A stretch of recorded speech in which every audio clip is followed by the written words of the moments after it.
यस्य विश्वम भवतेक नीड़म इति विश्वविद्यालय, जहाँ सारा संसार एक घोंसला बन जाए, जहाँ सारा संसार एक नीड़ बन जाए, उसी को महाविद्यालय कहते हैं, उसी को विश्वविद्यालय कहते हैं। और उस परंपरा को निर्वहन किया स्वामी विवेकानंद ने।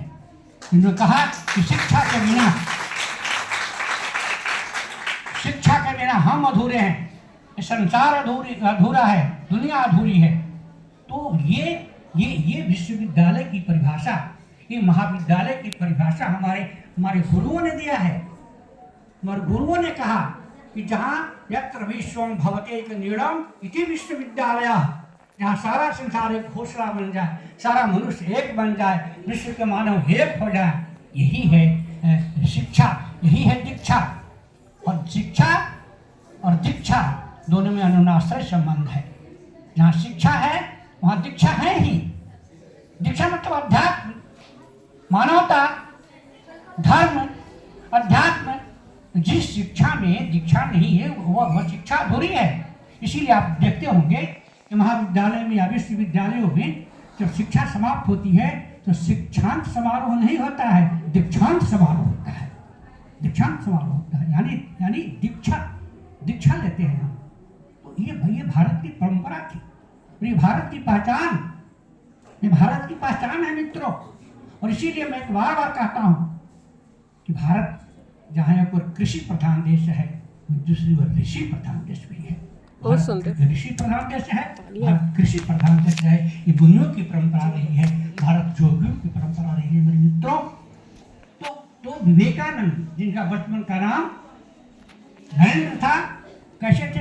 कुशाग्र बुद्धि के थे, निर्भीक थे। और ये आज की शिक्षा में ये भी बताती है, आज की शिक्षा नहीं कि भारतीय शिक्षण पद्धति है। आज भले ही शिक्षा का स्वरूप कुछ हो, आज आधुनिक शिक्षा भी हमारे बीच आई है और पुराने की शिक्षण पद्धति भी थी। तो जो भारतीय जो शिक्षण पद्धति रही है बड़ा विवेकशील रहा है और एक सूत्र में बांधने का प्रयास किया है भारतीय शिक्षा। और सबसे बड़ी चीज है कि शिक्षा वह है जो समस्त मानव को मानवता की सीख दे, मानवता की बात करे, असल वही शिक्षा है। और जिस मनुष्य है, मनुष्यता नहीं है तो फिर मनुष्य नहीं है वह। जैसे आग है, अब आग में जलाने की शक्ति नहीं है तो आग नहीं है, राख है। पानी है, शीतलता नहीं है तो पानी नहीं है। उसी प्रकार विवेकानंद कहा करते थे कि मनुष्य है लेकिन मानवता नहीं है तो मनुष्य नहीं है। बहुत सुंदर। मनुष्य तभी है जब उसे मानवता है। ये विवेकानंद की शिक्षण पद्धति थी, ये विवेकानंद का ये था। और विवेकानंद कहा करते थे कि सत्य को जानो, सत्य ही ईश्वर है, सत्य की खोज करो। और जैसा कि गांधी भी कहा करते थे कि सत्य ही, प्राय लोग कहते हैं कि ईश्वर सत्य है, लेकिन विवेकानंद ने कहा, महात्मा गांधी ने भी कहा कि नहीं, सत्य ईश्वर है, सत्य ही ईश्वर है, ईश्वर सत्य है, सत्य ईश्वर है। इस बात पर बात चली। तो मित्रों, इस तरह से मैं समझता हूँ कि स्वामी विवेकानंद भारतीय इतिहास के एक महान व्यक्तित्व, आध्यात्मिक गुरु और समाज सुधारक थे।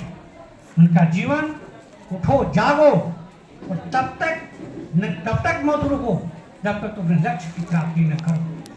मित्रों, यही तो बहुत बड़ी बात है। आज हम क्यों भटक रहे हैं? आज हम उद्देश्य विहीन हैं। आज का विद्यार्थी उद्देश्य विहीन है। अपने लक्ष्य की प्राप्ति करो, ये विवेकानंद ने कहा। हमारा लक्ष्य कैसा होना चाहिए? मेरा जो एम है, लक्ष्य है, उसकी ओर हम बढ़ें। और वो कैसे बढ़ेगा? जो हमारी शिक्षण पद्धति है ना, विवेकानंद ने शिक्षा पर बहुत बड़ी बात कही थी। एजुकेशन, उन्होंने EDUCTION का उन्होंने एक शब्द की व्याख्या की थी विवेकानंद ने। और विवेकानंद ने कहा था कि एजुकेशन शब्द जो है ना, ई से उन्होंने कहा था कि इन्लार्जमेंट ऑफ माइंड, मन का विकास। उन्होंने कहा हम मनुष्य हैं और मनुष्य शरीर नहीं है, मनुष्य मन है। और इसीलिए उन्होंने कहा मन एवं मनुष्याणाम कारण बंधन मोक्षयो। मनुष्य के बंधन का कारण क्या है? मन है। और ये उन्होंने वेदांत की बात कही, वेदांत दर्शन को उन्होंने जीवन में अपनाया। और वेदांत क्या है? हमारे सार तत्व हैं, वेदांत, वेदों का अंत, गीता, उपनिषद। उन्होंने सार तत्व को पकड़ा और उन्होंने कहा कि मनुष्य शरीर नहीं है, मनुष्य मन है। तब उन्होंने कहा मन एवं मनुष्याणाम कारण बंधन मोक्षयो। मनुष्य के बंधन का कारण क्या है? मन। और हमारे मनुष्यों ने भी कहा कि विद्या की परिभाषा दी, सा विद्या या विमुक्तये। विद्या हमें मुक्ति दिलाती है। और कैसी मुक्ति? शारीरिक, मानसिक, आत्मिक। ये विद्या की भाषा है। विवेकानंद ने साकार किया इस विद्या वही है जो हमें मुक्ति दिलाए। और उन्होंने कहा कि मन ही सब कुछ है, मन ही मनुष्य है। क्योंकि मन, ये गीता भी तो यही कहती है, हमारे वेद उपनिषद जितने भी सब तो यही कहते हैं। उन्होंने बाहर डंगरों को विरोध किया विवेकानंद ने, और उन्होंने कहा मन ही सब कुछ है, मन ही मनुष्य है, इसलिए मन को मारो, मन को मारो। जब हम मन को मार लेंगे, यानी मन को हम अपनी कंसंट्रेट कर लेंगे, बिल्कुल गीता की जो फिलॉसफी है वो भी वही है। कृष्ण को कहा, अर्जुन, जब कृष्ण ने कहा कि अर्जुन तुम जोगी बनो, अर्जुन तुम जोगी बनो, तो कहा बड़ी कठिन है जोगी बनना। कौतन ने तब उन्होंने कहा, कौतन ने अभ्यास से वैराग्य च। कृष्ण ने कहा अर्जुन तुम बनोगे कैसे? अभ्यास से वैराग्य च। अभ्यास और वैराग्य से तुम मन को मार करके मनुष्य बन सकते हो। इसको अपने जीवन में विवेकानंद ने अपनाया। तो जो सरल बातें बताई गई विवेकानंद के द्वारा या हमारी गीता के द्वारा, वही बताई गई कि मन को मारो। और तो कैसे मरेगा? अभ्यास और वैराग्य से। तो हम जो अभ्यास की बात करते हैं, और यह देखते हैं जब अभ्यास करेंगे, अब जेठ की चिलचिलाते हुई धूप में लोग पंचांगनी बना करके बैठ जाता है। विवेकानंद ने कहा कि नहीं, ऐसा नहीं होगा, इसे करने से कुछ नहीं होगा। मन को मारो और अभ्यास करो, बार बार अभ्यास करो, तब मन जो है नियंत्रण होगा। और देखो मन ही मनुष्य है। मैं भी कहता हूँ, विवेकानंद ने भी कहा, हमारे ऋषि मुनियों ने कहा। और मन जब कंसंट्रेट हो जाएगा ना, मन जब नियंत्रित हो जाएगा ना, मन जब सूक्ष्म हो जाएगा ना, हम परमात्मा की ओर उड़ जाएंगे, हम परमात्मा में मिल जाएगा। ऐसा विवेकानंद ने कहा। जैसे मान लीजिए दियारी है, इसमें हाथी तो नहीं आएगा क्योंकि हाथी बड़ा है, देहात छोटा है। तो मन जो है ना, ये तरंगायित हो रहा है, ब्रह्म भी तरंगायित हो रहे हैं। अब जैसे मान लिया रेडियो स्टेशन की आवाज़ आ रही है, यहाँ भी आ रही है, ये हम सुन नहीं रहे हैं। जब ही हम उसकी तरंगायित रेडियो को ऑन करेंगे, हम सुनने लगेंगे। यही है मन को इतना सूक्ष्म बनाओ कि जो परमात्मिक गति जो चल रही है ना, उस गति में स्वतः मिल जाए। यही कहना था विवेकानंद का। विवेकानंद की फिलॉसफी यही है, मन को मारो, मन को नियंत्रित करो, अभ्यास करो बार बार। कौतन ने अभ्यास वैराग्य च, और अभ्यास और वैराग्य से, अच्छा वैराग्य का उन्होंने क्या बताया?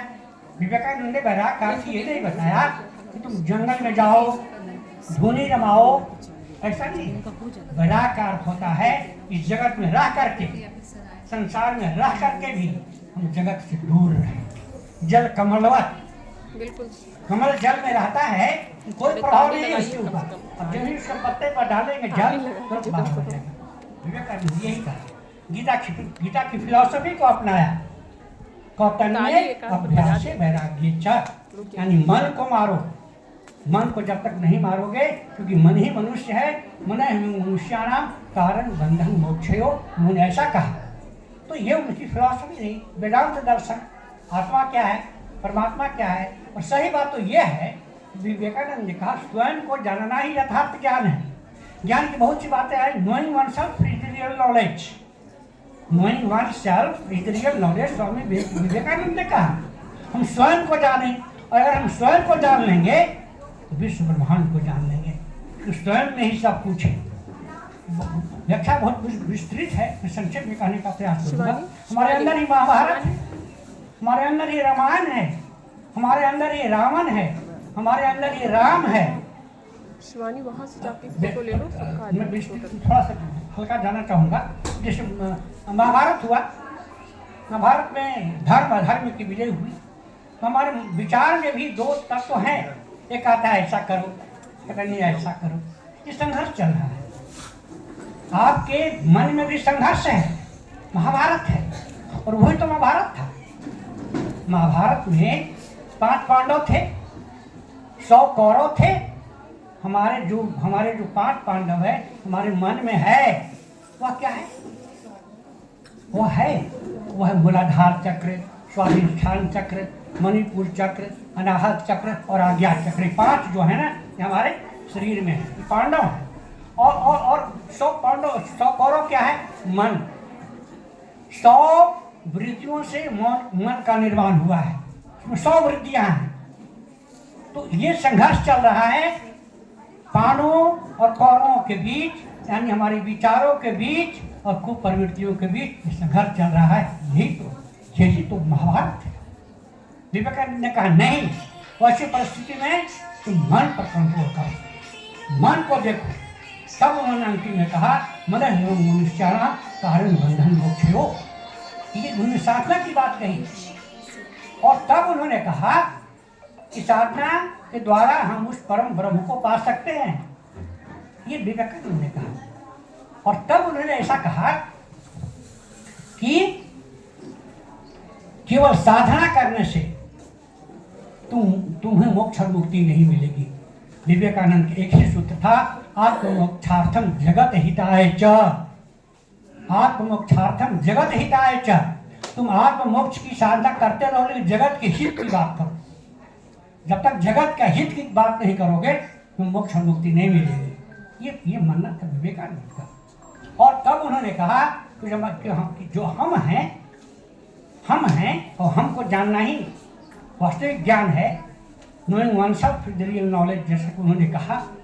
इसके परिवेश में जब शिकागो गए, तो उसी परिवेश में बहुत सारी घटनाएं घटी, बहुत सारी बातें हुई। और तब उन्होंने चरित्र निर्माण की बात कही। बहुत तुम पढ़े लिखे हो जाओगे, MA PhD डिलीट कर लोगे, तुम्हारे चरित्र नहीं है तो तुम मानव नहीं हो, तुम शिक्षित नहीं हो। क्योंकि शिक्षा है, ये चरित्र नहीं है तो फिर तुम कुछ नहीं हो। बड़ी अच्छी घटना घटी उनके साथ विवेकानंद के पास। 2-3-4 दिन बीत गए थे। उनके व्यक्तित्व को देख करके, उनके व्यक्तित्व कला को देख करके, उनकी आभामय रूप को देख करके सुंदरी ने कहा, महाराज मैं कुछ बात करना चाहती हूँ आपसे। बोल क्या है? मैं तुमसे शादी करना चाहती हूँ। शादी? मैं तो सन्यासी हूँ, मैं तो शादी नहीं करूँगा। नहीं महाराज, मैं शादी करना चाहती हूँ आपसे, कुछ कारण है। क्या कारण है? कारण यह है कि मैं तुम्हारी जैसा पुत्र पाना चाहती हूँ। विवेकानंद ने बड़े शब्दों में कहा, देवी ये कोई जरूरी नहीं है कि मेरे और तुम्हारे संघर्ष से जो पुत्र पैदा होगा वह मेरे ही तरह होगा। उससे तो अच्छा यह है कि तुम मुझे ही पुत्र मान लो। यह है भारत की शक्ति, यह है विवेकानंद का चरित्र। कड़े शब्दों में कहा। तब वह देवी उसका पैरों पर गिरते हुए यह कहती है कि धन्य हो भारत का देश, ऐसा चरित्र तो कहीं देवताओं में भी नहीं है। तो यही भारत का साहित्य, भारत की संस्कृति, भारत का धर्म मनुष्य को मनुष्य बनाना चाहता है, देवता नहीं बनाना चाहता है। ऐसा चरित्र देवताओं में कहा है। इंद्रलोक में एक से एक अप्सराएं थी, सबके साथ रहते थे देवता। लेकिन मनुष्य वह है जिसमें चरित्र हो, जिसमें विद्या हो, जिसमें बुद्धि हो, जिसमें ज्ञान हो। और इसका सीधा प्रयोग विवेकानंद ने अपने भारत पर किया। इस तरह से उनके चरित्र था विवेकानंद को। बहुत सारी आध्यात्मिक बातें थी, बहुत सी अलौकिक घटनाएं घटी विवेकानंद के जीवन में। जब उन्होंने विवेकानंद भाषण देना शुरू किया तो लोगों ने उनका फोटो लिया। फोटो एक नौजवान युवा और फोटो वाला बूढ़ा आदमी का, तो छोटा कैमरा खराब हो गया है, जो दूसरा कैमरा लाया गया, उसी में फोटो लिया, वही फोटो बूढ़े का फोटो आ जाए, फिर फोटो लिया, फिर बूढ़े का फोटो ले आ जाए। तब लोगों ने कहा महाराज इसमें क्या रहस्य, what is mystery behind it. लोगों ने पूछा, लड़का वासु ने पूछा what is the mystery behind it. का क्या कहाँ फोटो है, फोटो दिखा के करी तुम्हारे गुरु का फोटो है, ये तो रामकृष्ण परमहंस का फोटो है। मित्रों यही अध्यात्म है। मनुष्य जब एक सच्चा साधक जब गुरु मंत्र लेता है ना, तो गुरु उसके सामने आ जाते हैं प्रत्यक्ष। और ये प्रत्यक्ष उदाहरण, ये मैं कहीं सुनाई बात नहीं कर रहा हूँ, ये वास्तविक बात है, ये घटना घटी है। और लोगों ने सामने विवेकानंद ने कहा कि महाराज यही तो अध्यात्म है, यही तो भारत की शिक्षण पद्धति है, यही तो भारत की विद्या है, यही तो भारत की विद्या है, ये चरित्र है मेरे मित्रों। राम और रावण में बहुत अंतर नहीं था। रावण ऐसा विद्वान था जिसने वेदों पर भाष्य किया। रावण ऐसा पहलवान था कि चलत दशानन डोलत धरणी। रावण ऐसा धनवान था कि सोने की लंका में रहता था, एक ही वान नहीं था और चरित्रवान नहीं था। तो इसीलिए कहा कि राम के चरित्र को अपनाओ। और लोगों ने कहा कि राम तुमको सीता को ही पाना है ना, तो तुम तो मायावी हो, विद्या जानते हो, तुम राम बन जाओ। राम ने कहा कि मित्रों ऐसी बात नहीं है कि वह काम मैंने नहीं किया है, वह काम भी मैंने किया है, माया का ही सही। जो ही मैंने राम बना, दुनिया की प्रत्येक नारी मुझे माँ और बहन नजर आने लगी। मित्रों ये चरित्र है, ये भारत का चरित्र है, ये भारत की शिक्षण पद्धति है, जिसको विवेकानंद ने लोगों को समझाया और प्रयोग के रूप में, प्रयोगकर के रूप में कहा कि ये भारत का चरित्र है। शिकागो में उन्होंने यही दिया। और जब कभी कभी तो वहाँ शिकागो में यह अनाउंस किया जाने लगा कि विवेकानंद अंत में आज बोलेंगे ताकि भीड़ जमा रहे, भीड़ जमा रहे, इसलिए अनाउंस किया जाने लगा कि विवेकानंद अंत में बोलेंगे। एक दिन कुछ लड़कियों ने कहा कि महाराज आप तो क्या बात करते हैं, आप तो उस देश के वासी हैं जिसके भगवान चोर हैं, तो माखन चुराते हैं, क्या चुराते हैं, चोर के नाम से प्रसिद्ध हैं, तो आप क्या बात करते हैं। अच्छा कल मैं जवाब दूंगा उसका। कल केवल महिलाएं ही रहेंगी, कल के कार्यक्रम केवल महिलाएं रहेंगी। और कहा जाता है कि विवेकानंद बोलने लगे और समुद्र किनारे था, शिकागो धर्म जहाँ सम्मेलन हो रहा था ना, समुद्र किनारे था, तो बोलने लगे, बोलते बोलते पीछे घसकने लगे। जब भी घसकने तो सारी महिलाएं उनके पीछे आने लगी, सब कोई आने लगे। और बीच में समुद्र में चले गए, जब इतने पानी में चले गए ताकि कहाँ जान देने आप जा रहे हैं। अरे कृष्ण की बात छोड़ो, मेरे जैसे साधारण आदमी को तुम लोग जान लेने के जा रही हो, तो कृष्ण ब्रह्म था। तो ये उत्तर था, बड़े प्रतिमत थे, बड़े प्रेजेंस ऑफ माइंड के थे विवेकानंद। इस तरह की बात उन्होंने कही और इतने प्रखर चिंतक के थे कि एक बार उस समय हवाई जहाज कम जाते थे, उन्होंने समुद्री यात्रा ही किया करते थे। समुद्र से यात्रा कर रहे थे, उनके साथ एक और आदमी भी था। तो अखबार पढ़े उन्होंने और पढ़ करके 10 मिनट में अखबार पढ़ लिए। इसके बाद उसका दूसरा उनका जो मित्र था वो पढ़ने लगा, इतने में हवा आई और वो समुद्र में अखबार डूब गया। लोगों ने कहा कि बड़ा अच्छी हो गया, हमने अखबार पढ़ी नहीं। उन्होंने विवेकानंद ने कहा कि जो बातें हैं सुन लो, और उन्होंने हूबहू विवेकानंद ने पढ़ दिया कि ये अखबार का, ये खबर थी अखबार की। इतने बड़े बड़े सम्मान थे, इसलिए कि साधक थे, साधना करते थे। और विवेकानंद ने वेदांत के साथ साथ भारत की आत्मा को बताया। और मैं ये बता रहा था एजुकेशन के बारे में उन्होंने क्या कहा, E for enlargement of mind. शिक्षा, भारत की शिक्षा मनुष्य को जो इनलार्जमेंट, मनुष्य के मन को विकास करे, उसी का नाम शिक्षा है। D discipline. जिस शिक्षा में डिसिप्लिन नहीं है और शिक्षा नहीं है। You universal outlook. शिक्षार्थी को, विद्यार्थी को, शिक्षक को भी यूनिवर्सल आउटलुक होना चाहिए। इस बार क्या था, C character habit. T truthworthiness. I imminent of the great. And nice Brahmin, ये उन्होंने शिक्षण पद्धति की एक नई धारा बताई। विवेकानंद की एजुकेशन क्या है? तो उन्होंने कहा कि जब तक इतने चीज नहीं होंगे हम शिक्षित नहीं होंगे। और भारतीय ज्ञान परंपरा को अब सभी जानते हैं कि भारत एक ज्ञान का देश रहा है, बिहार देश रहा है। जिस समय यहाँ नालंदा विश्वविद्यालय था, उस समय विश्व में कोई विद्यालय भी नहीं था। और जिस समय नालंदा विश्वविद्यालय जल रहा था, उस समय ऑक्सफोर्ड विश्वविद्यालय की स्थापना हुई थी। तो ये ज्ञान परंपरा है भारत की। और विवेकानंद ने जो सहेजा, उसको निभाया। तो मित्रों, आज युवा दिवस है और आप सभी जानते हैं, इतिहास बार बार दोहराता है कि इस देश को अगर किसी ने परिवर्तन किया है तो युवाओं ने किया है। बहुत बड़ी इतिहास वेता बैठे हैं हमारे प्रधानाचार्य जी। ये साहित्यानुरागी के साथ साथ इतिहास वेदा भी है। मैं देखता हूँ कभी कभी चीजा के इतिहास की बात करती हैं, कभी कहाँ बात करती हैं। तो ये इतिहास साक्षी है कि हमारे जो देश का जो कल्याण हुआ है युवाओं ने किया है। तो आज संकल्प लेने का दिन है। हम संकल्प लें कि विवेकानंद के पथ पर चलें, उनके रास्ते पर चलें, तभी मैं समझता हूँ कि हमारे देश का, हमारे भारत का विकास होगा। और हम आज संकल्प लें, तभी मैं समझता हूँ कि उनके प्रति सच्ची श्रद्धांजलि भी होगी। मैं ज़्यादा न कहते हुए यही कहूँगा कि मानस जगत में आर्ज जन, जिसकी उतारे आरती, भगवान भारतवर्ष में गुंजे हमारी भारती। और हे राम तुम्हारे इसी धाम में रूप गुण लीला धाम, इसी देश में हमें जन्म दो। लो प्रणाम हे नीरज नाभ, लो प्रणाम हे।